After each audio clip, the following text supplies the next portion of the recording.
The Louboutin heels clicked across Italian marble like a countdown to execution.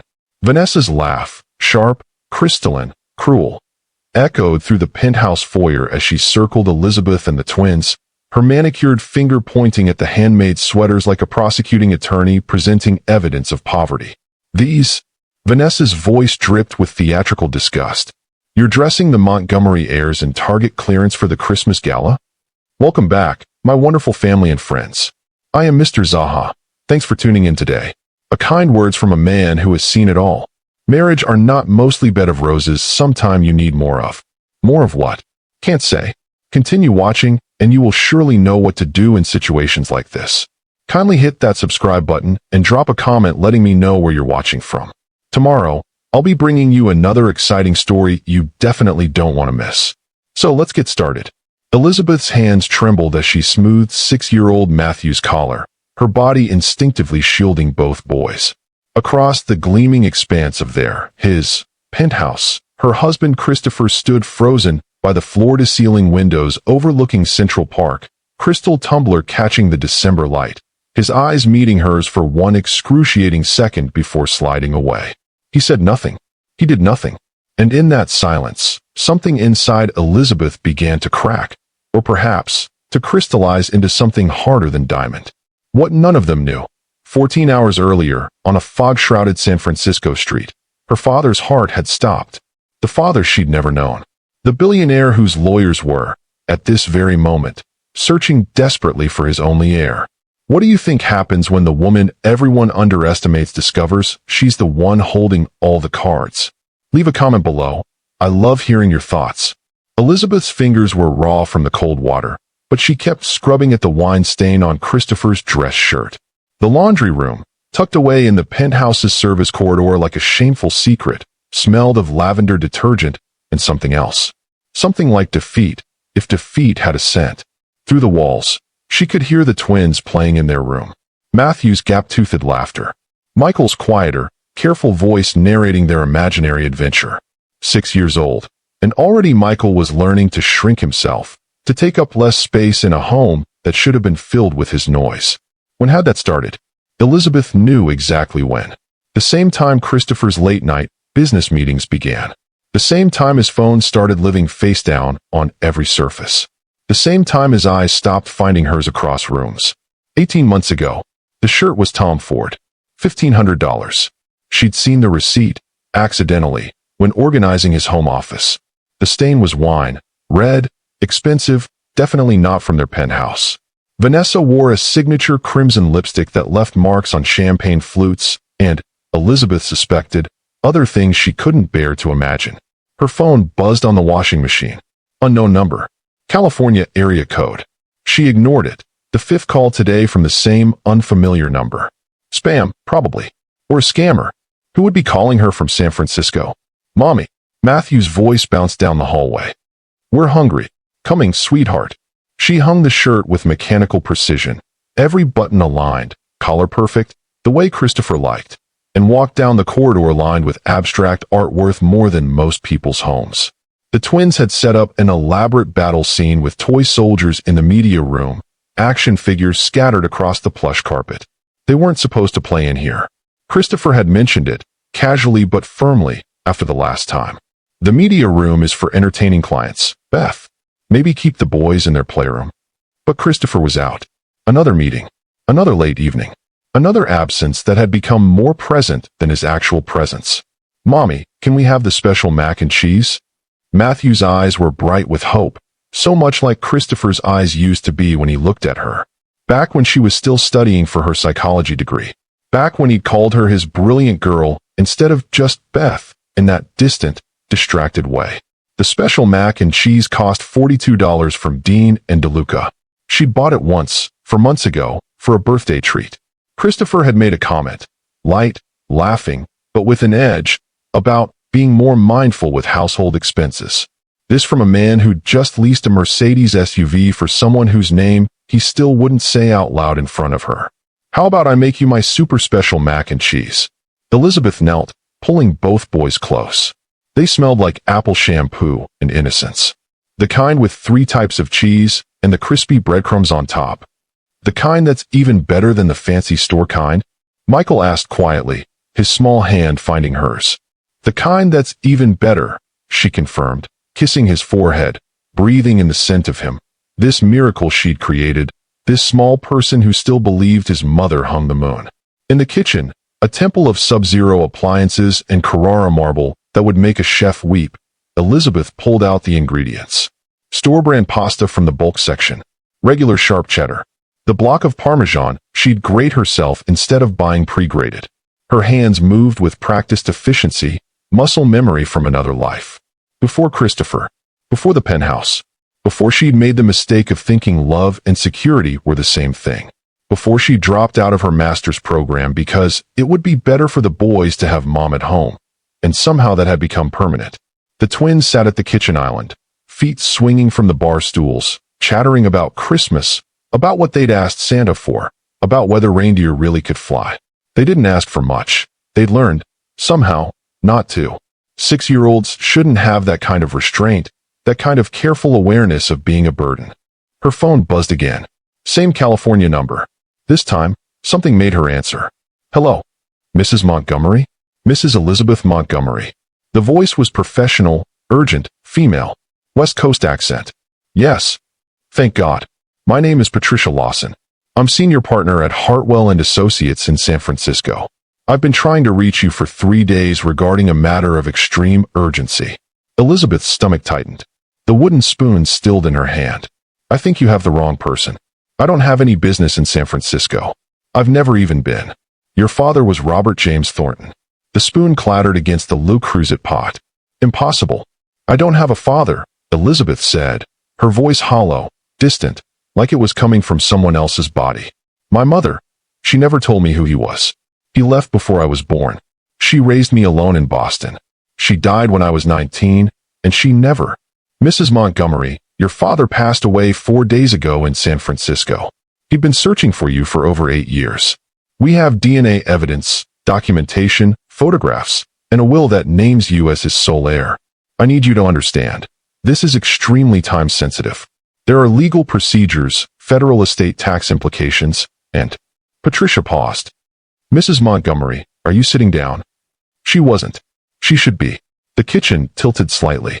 Your father's estate is valued at approximately $4.7 billion. That includes tech company shares, real estate holdings, investment portfolios, and liquid assets. You are his only child. His only heir. The marble counter swam. The pendant lights blurred. This is a scam. But even as she said it, something deep in her bones recognized the truth. The same instinct that had told her about Christopher's lies for months, that had whispered the truth she'd been too afraid to name. I assure you this is not a scam. I'm sending documentation to this number immediately. Certified documents, your father's photograph, your original birth certificate that your mother had sealed, DNA comparisons, everything. Mrs. Montgomery, Elizabeth, your father spent the last decade of his life looking for you. He wanted to make things right. He wanted to know you. The twins were staring now, sensing something seismic in the sudden stillness of their mother. I need to process this. I need to. Of course.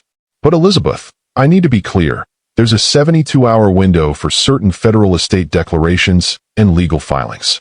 I need you to review the documents and schedule a video call with me within the next 8 hours. Can you do that? Yes. Okay. Yes. I'm sending everything now. Elizabeth, your father wrote you a letter. It's included in the documents. He wanted you to know. He never stopped looking. He never stopped loving the daughter he never got to meet. Elizabeth ended the call, stood frozen, stared at her hands, red, raw, marked by labor, and couldn't quite process what they'd just been told. That these hands, these washerwoman hands that scrubbed her husband's mistress's wine stains, belonged to a billionaire. The universe had just tilted on its axis, and no one else in this penthouse knew yet. Mommy, Matthew's small voice cut through the ringing in her ears. Are you okay? You look funny. She turned, plastered on the smile she'd perfected, the one that said everything's fine even when the world was ending or beginning. She couldn't tell which. I'm perfect, baby. Just a silly phone call. Now who wants extra cheese? But her hands shook as she stirred the pot, and through the floor-to-ceiling windows, She could see the December sun setting over Central Park, painting the sky in shades of ending and beginning. And then she heard it, the private elevator opening. Christopher's voice, low, intimate, laughing, and another voice, female, familiar from charity galas and benefit dinners. Vanessa. He'd brought her here, to their home, where their children lived. Elizabeth gripped the counter, her knuckles white, and something ancient and powerful stirred in her chest. Not quite anger yet. Something colder.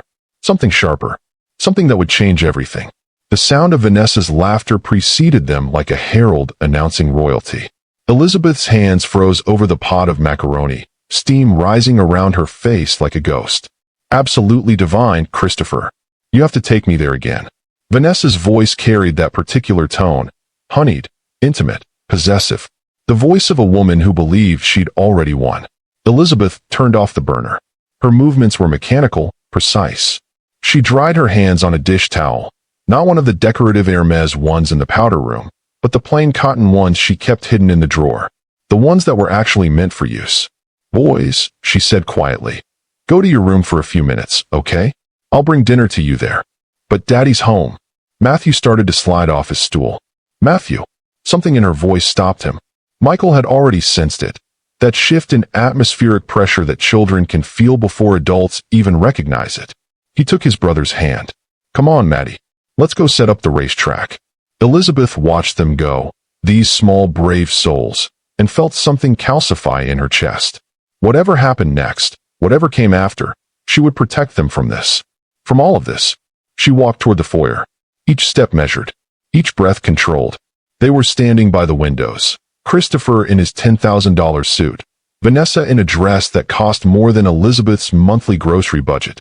Their bodies angled toward each other in that unmistakable geometry of intimacy. The December light caught them perfectly, like actors on a stage. Christopher's hand was on Vanessa's lower back. Not quite inappropriate, but not quite appropriate either. Vanessa saw her first. Oh, one syllable, loaded with a universe of contempt. Elizabeth, I didn't realize you'd be here. In my own home, Elizabeth thought, but didn't say. Because what was the point? This woman, this predator in Louboutins, had already decided that this penthouse, this man, this life, they were all up for grabs. Christopher's hand dropped from Vanessa's back, but slowly, reluctantly. His eyes met Elizabeth's and slid away, landing somewhere near her shoulder. Beth. Vanessa needed to pick up some files for the Christmas Gala committee. I told her it would only take a minute. A minute. As if timing made this betrayal more palatable. The files are in my office, Christopher continued, his voice taking on that cool, executive tone he used with subordinates. When had she become a subordinate in her own marriage? Vanessa's co-chairing the event. It's important. Of course, Elizabeth heard herself say. I'll just. Where are the boys? Vanessa interrupted, her eyes scanning the penthouse like a general surveying conquered territory. I haven't seen them in ages. I brought them a little something. She held up a shopping bag, Bergdorf Goodman, naturally, and started walking toward the twins' room before Elizabeth could respond. They're having dinner, Elizabeth said, but Vanessa was already halfway down the hall, heels clicking like bullets. Christopher started to follow, and Elizabeth moved with them, a ghost in her own home, watching this woman invade the one space she'd tried to keep sacred. Vanessa pushed open the door without knocking. Boys, look what Auntie Vanessa brought you. Matthew and Michael looked up from their racetrack, then immediately to their mother, seeking permission, guidance, safety. Elizabeth nodded, barely, and they stood.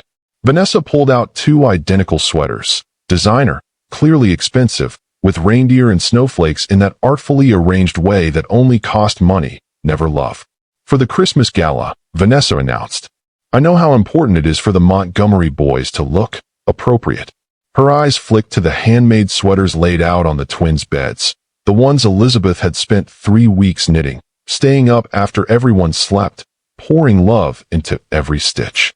The sweaters Elizabeth had made were forest green with the boys' initials embroidered in gold. Simple, handmade, made with hands that had held them as infants, that had wiped their tears, that had built their entire world. Oh, Vanessa picked up one of Elizabeth's sweaters between 2 fingers, like it might contaminate her. These are quaint, very rustic. But darling, You can't seriously be planning to dress them in homemade clothes for the gala? The Montgomery Christmas Gala. The emphasis on the name, Christopher's name, the name Elizabeth had taken when she believed in promises, was deliberate. A reminder of who belonged and who was merely tolerated.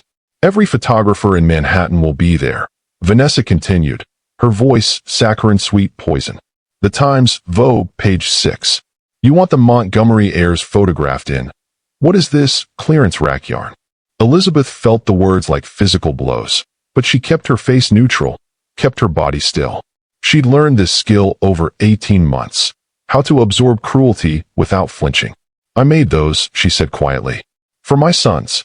And that's adorable. Vanessa cooed, her smile razor sharp. Very Pinterest mom.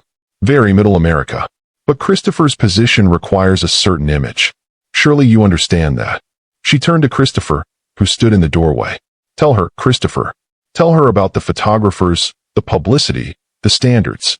And this was the moment. The pivotal, crushing moment.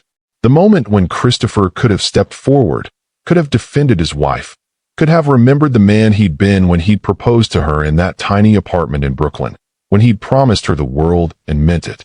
Elizabeth watched him, waited, hoped with a hope she knew was foolish but couldn't quite extinguish. Christopher cleared his throat, adjusted his cufflinks, looked at the Italian marble floor. Vanessa has a point, Beth. The gala is important for the company. For investors. Maybe this year we should go with something more polished. The world narrowed to a pinpoint. The penthouse, the city, the entirety of her life compressed into this single moment of betrayal. Daddy, Michael's small voice. We like mommy's sweaters. Of course you do, sweetheart, Vanessa said before Christopher could respond. But you're big boys now. 6 years old. Time to dress like the gentleman you're going to become. Like your daddy. She held up the designer sweaters again, and Elizabeth saw them clearly now. Beautiful, expensive, soulless. Purchased to erase her, to replace her labor of love with a credit card transaction. The colors will photograph beautifully, Vanessa continued, now addressing Christopher as if Elizabeth had ceased to exist. I coordinated them with my dress. For the family photos. You know how the board loves to see you as a family man. The way she said, family man, made it clear she thought the role was negotiable, temporary, subject to revision. Matthew's lower lip trembled. Michael's hand found his brother's. And Elizabeth felt something snap. Not break, snap. Like a bone setting after a fracture, suddenly stronger at the break point. No, she said. One word. Quiet. Absolute. Vanessa's head whipped around. Excuse me. My sons will wear the sweaters I made them. The sweaters I spent 3 weeks creating. The sweaters made with love, not money. Christopher stepped forward. Beth, let's not make this difficult. It's just clothes. It doesn't matter. It matters to me. Elizabeth's voice was still quiet, but something in it made Christopher stop. Those sweaters matter to me. My work matters. My love matters. And if you can't see that, if you've forgotten how to see that, then we have much bigger problems than what our children wear to a party. Well, Vanessa's laugh was brittle. Someone's feeling territorial. Christopher, darling, perhaps you should speak with your wife privately. This is uncomfortable. Yes, Elizabeth agreed. It is uncomfortable. Having your husband's mistress in your home, criticizing your parenting, is extremely uncomfortable. I'm so glad we agree on something, Vanessa. The word, mistress, hung in the air like a bomb. Acknowledged. Named. No more pretending. No more polite fiction. Christopher's face went pale. Beth, the files you need are in the office, Elizabeth said to Vanessa, her voice now ice. I'll have them sent to you tomorrow. It's time for you to leave. I don't think you can. My home. Elizabeth stepped forward, and something in her eyes, something ancient and powerful and absolutely done with being diminished, made Vanessa take a step back. My children. My family. Leave. Now. For a long moment, no one moved. The penthouse was silent except for the distant hum of the city below, millions of lives being lived while hers fractured and reformed into something new. Vanessa looked at Christopher, waited for him to intervene, to choose, to stake his claim. Christopher looked at Elizabeth, really looked at her, perhaps for the first time in months, and saw something that made him hesitate. Something he didn't recognize. Something that looked like power. I'll get the files, he said finally. Vanessa, wait in the foyer. Vanessa's eyes flashed with fury, But she smiled. That practiced, perfect smile, and walked out, her heels clicking a retreat. The twins were crying now, quietly, their small bodies pressed together on Michael's bed. Elizabeth went to them, gathered them close, and whispered, "It's okay. Everything's going to be okay. I promise." And for the first time in 18 months, she believed it. Because in her pocket, her phone buzzed. The documents from Patricia Lawson. The proof of who she really was. The key to a future she'd never imagined. Christopher stood in the doorway, watching his family, this small, broken, suddenly precious family, and felt something like fear. "Beth, we need to talk." "Yes," she agreed, her hand smoothing Matthew's hair, her other arm around Michael. "We do. But first, you need to choose. Her or us. Tonight. Right now. You need to choose." And in that moment, with the December light fading over Central Park and his children's tears soaking into his wife's handmade sweater, Christopher Montgomery realized he'd already lost something he might never get back. The question was whether he'd realize it in time. Christopher didn't choose. Not that night. He walked Vanessa to the elevator, their voices low and urgent in the foyer. Elizabeth couldn't hear the words, but she didn't need to. She knew the language of evasion, of men who wanted to keep all their options open, who believed they could have both the wife and the mistress, the family and the affair, the respectability and the excitement. She'd been fluent in that language for 18 months. She just hadn't admitted it until now. When Christopher returned, the twins were asleep in Michael's bed, curled together like they used to do as infants. Elizabeth had laid her handmade sweaters over them like blankets, a claim, a promise, a line drawn in cashmere and consequence. Christopher stood in the doorway of their bedroom. His bedroom, technically. The penthouse was in his name. Everything was in his name. Or had been. Until 4 days ago when a man she'd never met stopped breathing in San Francisco and changed the entire equation. That was inappropriate, Christopher said finally. His executive voice. His boardroom voice. Putting Vanessa in that position. Embarrassing her like that. Elizabeth was sitting at the antique vanity, a wedding gift from Christopher's mother, who'd made it clear from day one that Elizabeth was marrying up and should be appropriately grateful. She met his eyes in the mirror. Embarrassing her? She was trying to help. "The gala is important, Beth. You know how the board. Where were you last Tuesday?" The question came out calm, almost casual. Christopher blinked. "What? Last Tuesday, December 10th. You said you had dinner with the Singapore investors. You came home at midnight smelling like jasmine perfume. Vanessa, where's Jasmine? So I'm asking, where were you?" "I told you. The Singapore deal closed 3 weeks ago. I saw the press release. You announced it at the shareholders meeting." Elizabeth turned on the vanity stool to face him directly. "So where were you, Christopher?" His face did something complicated. Guilt and anger and defensiveness all fighting for dominance. The anger won. "I don't appreciate being interrogated in my own home." "Our home," Elizabeth said quietly. "Our marriage. Our children. Or have those become negotiable too?" "You're being dramatic." "Am I?" She stood, and Christopher took an unconscious step back. When had his wife, his soft-spoken, accommodating, grateful to be here wife, become someone who made him retreat? "You brought your mistress into our home. You let her mock the clothes I made for our children. You stood there and said nothing while she humiliated me. And I'm being dramatic? Vanessa is not my. We're not." He couldn't finish the sentence. Couldn't commit to the lie or the truth. "Get out." Christopher's eyes widened. "What? Get out of this bedroom. Sleep in your office. Sleep in the guest room. Sleep in the lobby for all I care. But you don't get to sleep next to me tonight. Not after today. Beth, you're upset. Let's talk about this rationally. I have never been more rational in my life." Elizabeth's voice was steel-wrapped in silk. "You want time to figure out what you want? Fine. Take it. But you don't get to keep all your options warm while you decide. You don't get me as your safety net while you audition my replacement. That's not. Jesus. Beth, you're twisting everything. Vanessa and I work together. We're colleagues. The gala committee. Stop." She held up one hand. "Stop lying. Stop insulting my intelligence. I've watched you fall out of love with me for 18 months. I felt you pulling away, choosing her, building a life that doesn't include me. I've ignored it because I was scared. Because I have 2 children and no degree and no money of my own and nowhere to go." Her voice cracked on that last part, just slightly, and Christopher's expression softened into something that might have been pity or might have been relief that she understood her position. Beth, I never wanted you to feel. But here's what you don't know. Elizabeth reached for her phone on the vanity, pulled up the documents Patricia Lawson had sent. My father died 4 days ago.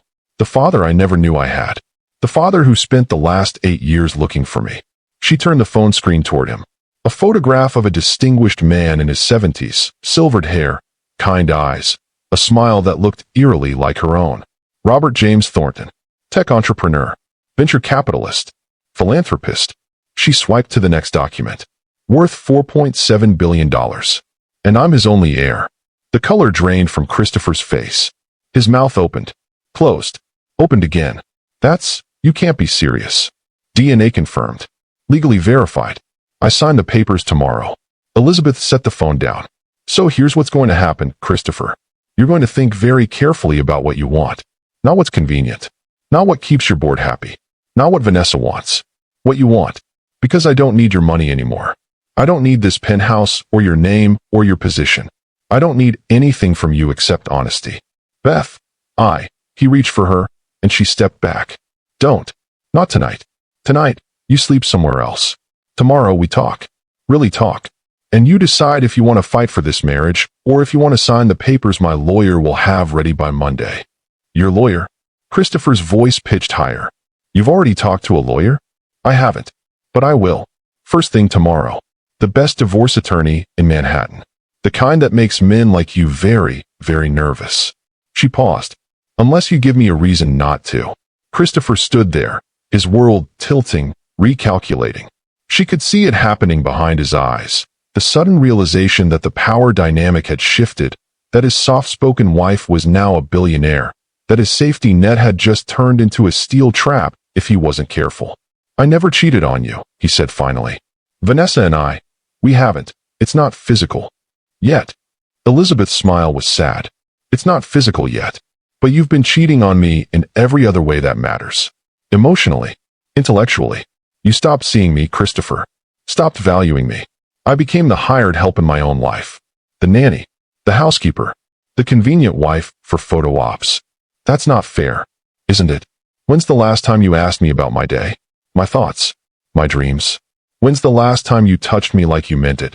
Not like you were checking off a marital obligation? She watched him struggle for an answer. You can't remember, can you? I've been under a lot of pressure. The company. Stop hiding behind the company. You made choices, Christopher. You chose to have intimate dinners with Vanessa. You chose to come home smelling like her perfume. You chose to let her humiliate me in front of our children. Those were choices. The bedroom door opened. Michael stood there in his pajamas, face tear-stained, small fists rubbing his eyes. Mommy? Daddy? Why are you fighting? Elizabeth's anger dissolved instantly. She went to him, scooped him up even though he was getting too big for it, pressed her face into his neck. We're not fighting, baby. We're just talking about grown-up things. It sounds like fighting. Michael's voice was muffled against her shoulder. Are you getting divorced like Tommy's parents? Elizabeth met Christopher's eyes over their son's head. Saw the fear there. The sudden, sharp realization that this wasn't theoretical, wasn't melodrama, wasn't his wife being emotional. This was real. This was happening. No, sweetheart, Elizabeth said, though she didn't know if it was true. We're just working through some things. Everything's going to be okay. Promise. She couldn't promise. Not honestly. But she could give him this. I promise Mommy and Daddy both love you and Matthew more than anything in the whole world. That will never, ever change. Christopher stepped forward. Michael, buddy, Mommy's right. We both love you. So much. Michael looked at his father with those solemn 6-year-old eyes. Then why did you bring that mean lady here? She made Mommy sad. She made Maddie cry. Christopher flinched like he'd been struck. I'm sorry, buddy. That was wrong. I should have. Daddy made a mistake. Then say sorry to Mommy. Michael's logic was simple, absolute. That's what you tell us to do when we make mistakes. Elizabeth carried Michael back to bed, tucked him in next to his still sleeping brother, and stood there for a long moment, watching them breathe. These miracles. These small, perfect reasons to be strong. When she returned to the master bedroom, Christopher was sitting on the bed, head in his hands. I'm sorry. His voice was broken. God, Beth, I'm so sorry. I didn't see what I was doing. How I was hurting you. hurting them. Elizabeth leaned against the doorframe. Are you in love with her? No, I don't. I don't think so. I don't know. He looked up, and his eyes were red. She made me feel important. Successful. Like I was more than just this. He gestured vaguely at the penthouse, at the life they'd built. You and the boys, you see me as I am. Flaws and all. She sees who I'm trying to be. It was easier. Easier. Elizabeth tasted the word. Easier than loving the woman who bore your children? Who gave up her dreams for yours? Who built her entire life around supporting you? I know how it sounds. Do you? She pushed off the doorframe. Because from where I'm standing, it sounds like you got bored with the woman who loved you unconditionally and went looking for someone who'd worship you instead. It sounds like you wanted an affair without the guilt, so you convinced yourself it was just friendship, just colleagues, just innocent. Until it wasn't. Nothing happened. Yet. Nothing happened yet. But it would have. You know it would have. Christmas Eve, New Year's, some company retreat or late-night gala. Eventually, you would have crossed that line, and then you would have come home to me and the boys and pretended everything was fine. Christopher stood, desperate now. Beth, please. I don't want to lose you. I don't want to lose our family. Then fight for it. Elizabeth's voice was hard. Not with words. Not with apologies. With actions. With choices. With showing me, showing our sons, that we matter more than your ego or your excitement or whatever Vanessa represents. What do you want me to do? I want you to fire her. Tomorrow. Beth, I can't just. She's co-chairing the gala. She's on the board. Then I guess you've made your choice. Elizabeth walked to the closet, pulled out a pillow and blanket, handed them to him. Guest room. Now. Please, just let me. Christopher. She met his eyes, and he saw something there he'd never seen before. Not anger. Not hurt. Something colder. Something final. I am giving you one chance. One. But I will not beg. I will not compete. I will not shrink myself anymore to make room for your mistakes. You either choose this marriage, really choose it, with everything that means, or you let it go. But you decide by Monday. Monday? That's 3 days. 3 days to figure out what matters most. Your wife and children, or your pride and your mistress. She opened the bedroom door. I suggest you choose wisely. Because I meant what I said. I don't need you anymore. I don't need your money, or your name, or your position. The only reason I'd stay is love. So you'd better figure out if you still have any left to give. Christopher stood there with the pillow and blanket, this powerful man reduced to a confused boy, and walked toward the door. He paused beside her. I do love you. I never stopped. Then prove it, Elizabeth whispered. Because I don't believe you anymore. She closed the door behind him, locked it, and stood there shaking. Not with fear. Not with grief. With something else entirely. With power. With clarity. With the absolute certainty that she would never again settle for being loved like an afterthought. Outside, the city glittered. Somewhere, her father's lawyers were preparing documents that would change everything. Somewhere, Vanessa was plotting her next move. But in this moment, in this room, Elizabeth was finally, truly free. And Christopher Montgomery was terrified. Christmas Eve morning. Elizabeth stood in the bathroom, staring at her reflection in the mirror. The woman looking back was a stranger, eyes harder, spine straighter, chin lifted in defiance rather than resignation. Somewhere between Christopher's betrayal and her father's posthumous gift, she'd stopped apologizing for taking up space. Her phone buzzed. Patricia Lawson, right on schedule. Elizabeth, good morning. The documents are ready for your signature. We can do the video notarization in an hour if you're available. I'm available. Elizabeth's voice was steady. 2 days ago, she'd been the woman who scrubbed wine stains. Today, she was signing papers that would make her one of the wealthiest women in America. Excellent. And Elizabeth? Your father's letter. Have you read it yet? She had. Last night, after locking Christopher out, after checking on the twins, after pouring herself a glass of wine that cost more than her childhood Christmas presents combined. She'd read it 3 times, tears streaming down her face, grieving a father she'd never known but who had, apparently, never stopped searching for her. My dearest daughter, it began. If you're reading this, I've run out of time. I'm sorry. Sorry for not being there. Sorry for not finding you sooner. Your mother and I, we were young, foolish, scared. She made me promise to leave, to let her raise you without interference, without the burden of my mistakes. I honored that promise for too long. By the time I started searching, You'd vanished into a life I couldn't reach. But I never stopped looking. I never stopped hoping. This inheritance, it's not about money. It's about giving you choices. The choices I robbed you of by not being there. Use it wisely. Use it well. Use it to build the life you deserve. With all my love, Dad. I read it, Elizabeth said quietly. Then you know he wanted you to be free. To have power. To never depend on anyone who didn't deserve your trust. To never depend on anyone who didn't deserve your trust. The words echoed in Elizabeth's mind as she ended the call. She dressed carefully, not in the designer clothes Christopher preferred, but in jeans and a simple cashmere sweater. Her armor was comfort now, not couture. The twins were still sleeping. Christopher's bedroom door was closed. The penthouse felt like a stage set waiting for the final act. She made coffee, opened her laptop at the kitchen island, and began researching divorce attorneys. The best in Manhattan. The kind who made billionaire husbands very, very careful. Mommy. Matthew stood in the doorway, dragging his stuffed elephant. Is it Christmas yet? Tomorrow, baby. One more sleep. She opened her arms, and he climbed into her lap, all warm pajamas and morning breath. Did you sleep okay? I had a dream about the sweaters you made us. We were wearing them at a big party, and everyone said they were the most beautiful sweaters in the whole world. Elizabeth's throat tightened. That sounds like a wonderful dream. Will Daddy let us wear them? Or will the mean lady make us wear the ugly ones? The mean lady. Out of the mouths of babes. You'll wear the sweaters I made you, Elizabeth promised. No matter what. The elevator chimed. Elizabeth's whole body tensed. Who would be arriving at 8 a.m. on Christmas Eve? Vanessa stepped out, carrying shopping bags and wearing a smile that didn't reach her eyes. Good morning. She breezed in like she owned the place. I know it's early, but I wanted to drop off some last-minute things for the gala tonight. Is Christopher awake? Elizabeth stood slowly, settling Matthew on his feet. Matthew, go wake up your brother. Tell him breakfast is in 10 minutes.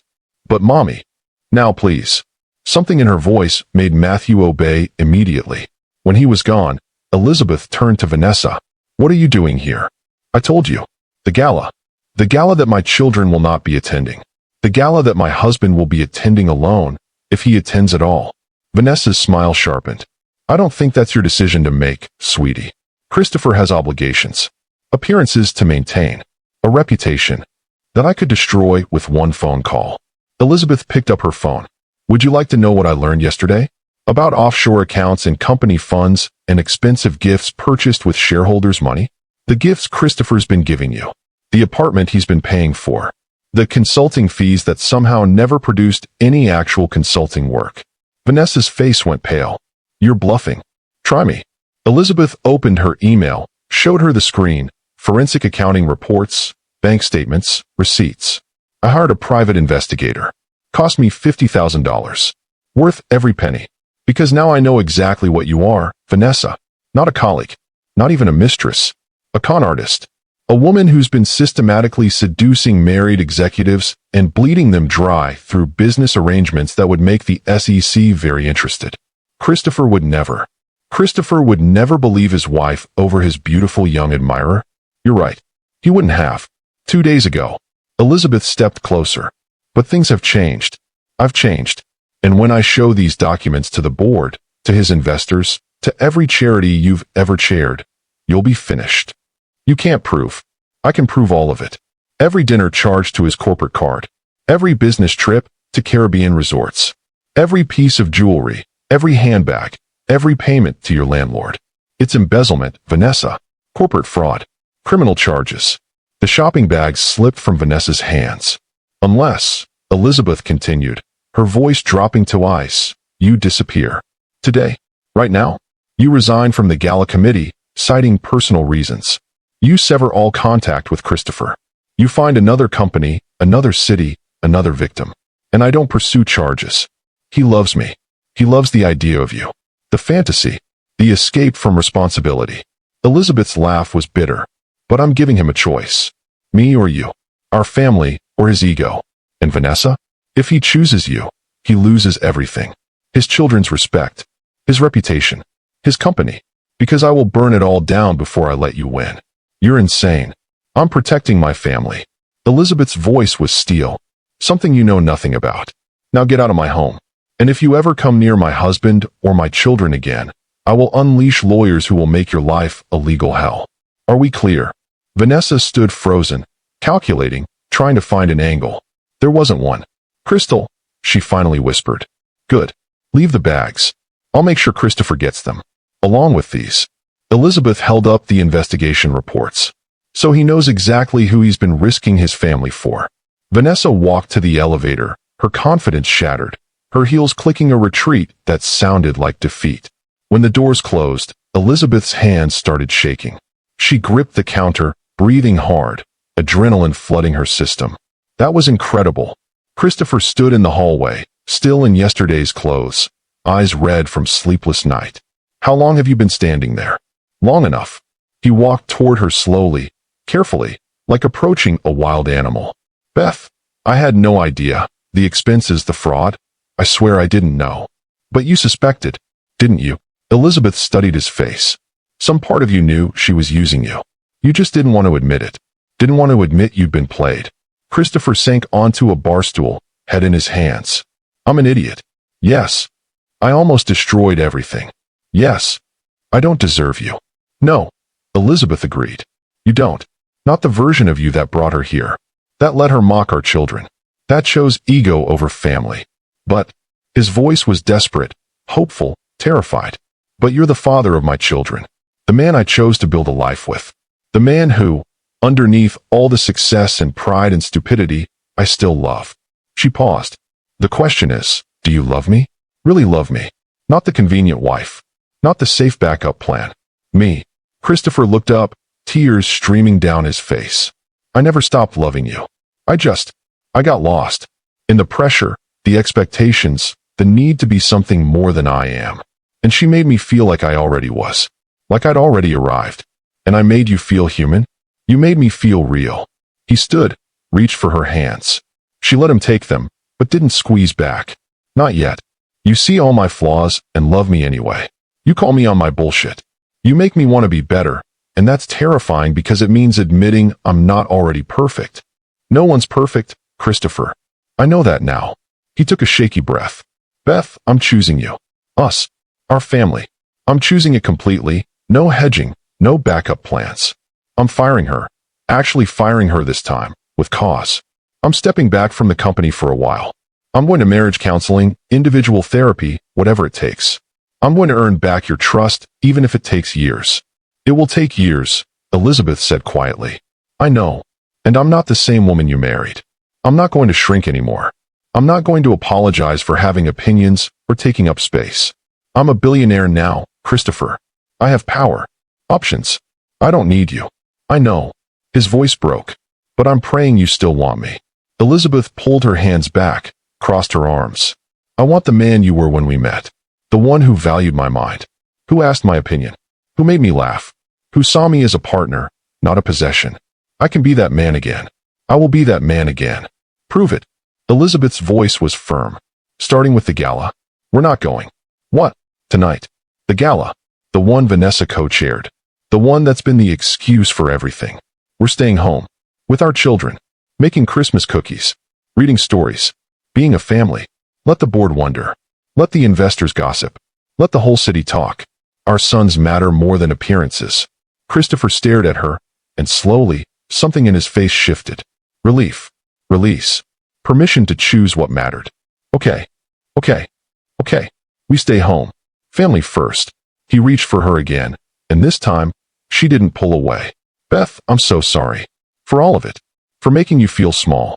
For betraying your trust. For being the man who let someone hurt you and our children. I know. And she did. She could see it in his eyes. Real remorse, not just fear of consequences. But apologies aren't enough. We rebuild this marriage from the ground up, or we don't rebuild it at all. Whatever it takes, Christopher promised. I'm all in. Elizabeth nodded slowly. Maybe it was enough. Maybe it wasn't. But it was a start. And for now, that would have to do. The penthouse smelled like cinnamon rolls and pine needles, and something else, something that felt like hope, fragile and new, but real. Elizabeth woke to the sound of the twins' excited whispers and Christopher's low voice in the hallway, shushing them, telling them to let mommy sleep just a little longer. She lay still for a moment, eyes closed, listening to the sounds of her family. Her choice. Her decision to fight for this, to believe in second chances, to trust that broken things could be repaired if both people were willing to do the work. Last night had been different. Christopher had kept his promise. They'd stayed home, skipped the gala entirely. While Manhattan's elite had gathered at the plaza, they'd been in the kitchen, the four of them covered in flour and frosting, making Christmas cookies shaped like reindeer and stars and snowmen. Christopher's first batch had burned. Matthew had eaten so much raw dough he'd gotten a stomachache. Michael had decorated a cookie that looked like abstract art and declared it a masterpiece. It had been messy and imperfect and more real than anything Elizabeth had experienced in 18 months. She opened her eyes. Sunlight streamed through the floor-to-ceiling windows, painting the bedroom gold. Christopher's side of the bed was empty, but still warm. He'd slept there. She'd let him, after the boys had fallen asleep, after he'd helped her clean the kitchen, after they'd talked until midnight about counseling and boundaries and what rebuilding actually meant. "Mommy!" The door burst open. Matthew and Michael rushed in, still in their matching pajamas, eyes bright with Christmas morning magic. Santa came. He came. There are presents everywhere. Christopher appeared behind them, carrying a tray. Coffee for her, exactly how she liked it. Toast with the expensive jam she rarely let herself use. Orange juice freshly squeezed, not from the carton. "Merry Christmas," he said quietly, setting the tray on her nightstand. His eyes held a question. "Are we okay?" She smiled, small, careful, but genuine. "Merry Christmas." The twins dragged them both to the living room, where the tree they'd decorated together 2 nights ago stood surrounded by presents. Not the mountain of expensive gifts Christopher usually bought to compensate for his absence, but thoughtful things. Books, building blocks, art supplies, and 2 packages wrapped in simple brown paper with the boys' names written in Christopher's handwriting. "These are from Daddy," Christopher said, handing them over. "Special ones." Matthew and Michael tore into the paper and pulled out. "Our sweaters." Matthew held up the forest green handmade sweater with his initials embroidered in gold. "The ones Mommy made." "I was wrong," Christopher said, his voice thick with emotion. "These are the most beautiful sweaters I've ever seen. Because your mommy made them with love. And that's worth more than anything money can buy." Michael clutched his sweater to his chest, looking between his parents. "Can we wear them today?" "All day," Elizabeth confirmed. "And for the family photo we're going to take. Just the 4 of us." Christopher nodded. "I'm having a new family portrait done. Professional photographer, coming here this afternoon. The one that will go in my office, on my desk, where everyone can see it. My real family. The one that matters." The morning unfolded like a dream. Slow, warm, filled with laughter and wrapping paper and the twins' delighted shrieks. Christopher sat on the floor, actually played with the boys instead of checking his phone. Elizabeth curled up on the couch, watching, feeling something in her chest begin to unknot. Around noon, her phone rang. "Patricia Lawson." "Elizabeth, Merry Christmas. I won't keep you long, but I wanted you to know, the final documents were filed this morning. It's official. You're now in control of your father's entire estate." Elizabeth walked to the window, looked out at Central Park dusted with fresh snow. "Thank you, Patricia. There's something else. Your father left instructions. He wanted you to have a letter for every major milestone he missed. Your high school graduation, your wedding, the birth of your children. I'm having them couriered over. 23 letters, Elizabeth. One for each year he couldn't be there." Elizabeth's eyes burned. "He wrote me 23 letters?" 24, if you count the one you already read. He never stopped being your father, even when he couldn't find you. He never stopped loving you. When the call ended, Elizabeth stood there for a long moment, grieving and grateful in equal measure.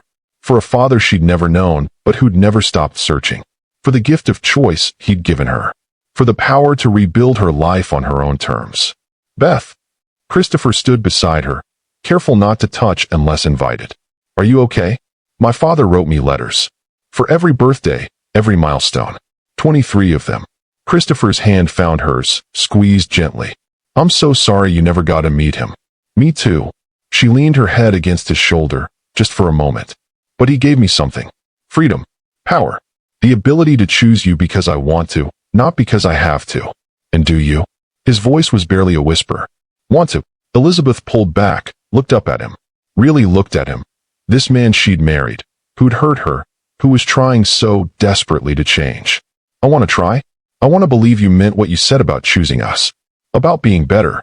But Christopher, if you ever make me feel small again, if you ever let someone disrespect our family, if you ever take me for granted, I'll lose you forever. I know. He cupped her face in his hands. Beth, I called the board this morning. I'm taking a 6-month sabbatical. Stepping back from day-to-day operations. I told them family comes first, and if they have a problem with that, they can find a new CEO. Elizabeth's eyes widened. Christopher, the company, will survive without me for 6 months. Our marriage might not survive if I don't make this change now. I'm choosing us, Beth. Really choosing. Not just saying the words, but doing the work. And Vanessa? Fired. Officially terminated this morning, effective immediately. Legal is handling the embezzlement investigation. She'll never work in this industry again. He paused. I also made a donation. $5 million to a women's shelter. In your name. Because you were right. I forgot what real strength looks like.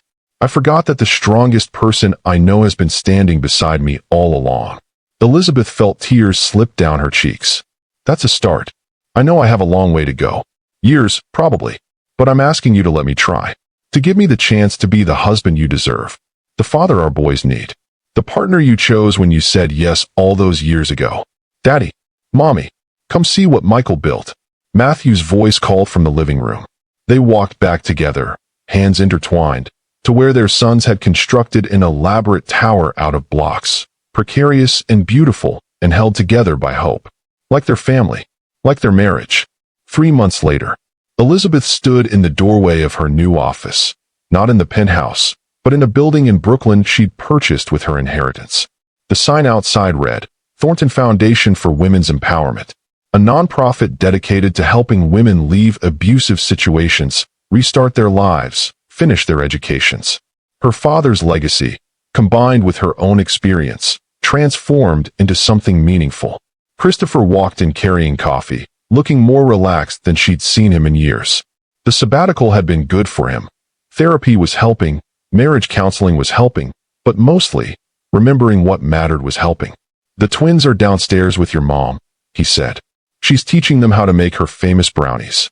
Elizabeth's mother, surprised, emotional, grateful when Elizabeth had reached out with news of the inheritance, had moved to New York 2 months ago. The family was knitting itself back together, stitch by careful stitch. Did the lawyer call? Elizabeth asked. He did. The prenup revision is ready. Equal assets, equal partnership, equal say in all major decisions. Exactly what a marriage should be. Christopher set down the coffee, took her hands.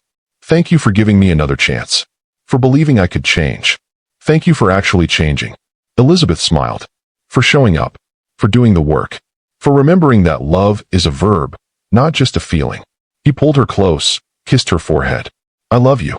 Present tense. Active voice. Every single day. I love you too. But Christopher. Yeah. If you ever bring another woman to our home without asking me first, I'll pack my own bags. I know. He laughed, and it sounded like the man she'd married. The one she'd chosen. The one who'd lost his way but found his way back. Although given that you're now worth more than me, I'd be the one leaving the penthouse. Damn right you would. They stood there, in her office, in her building, in the life she was building with choice instead of necessity, and Elizabeth felt something she hadn't felt in years. Complete. Not because of money, though that helped. Not because her husband had reformed, though she was grateful. Because she'd remembered who she was. Because she'd stopped apologizing for taking up space. Because she'd learned that real love didn't require you to shrink yourself to fit someone else's comfort. Ready to go home? Christopher asked. Ready, Elizabeth confirmed. And as they walked out together, past the offices that would help hundreds of women find their own power, their own choices, their own happy endings, Elizabeth thought about her father. The man who'd searched for her. The man who'd given her wings, even though he'd never gotten to see her fly. Thank you, Dad, she thought. For finding me. For freeing me. For teaching me that real love multiplies choices instead of limiting them. Above them, the March sky was impossibly blue, and somewhere in the city, the twins were laughing, and her mother was teaching them to bake, and her husband was learning to be a partner instead of a provider. And Elizabeth, former washerwoman, current billionaire, always and forever a mother, was exactly where she was meant to be. Choosing love. choosing family, choosing, every single day, the life she deserved. Thank you so much for watching my story all the way to the end.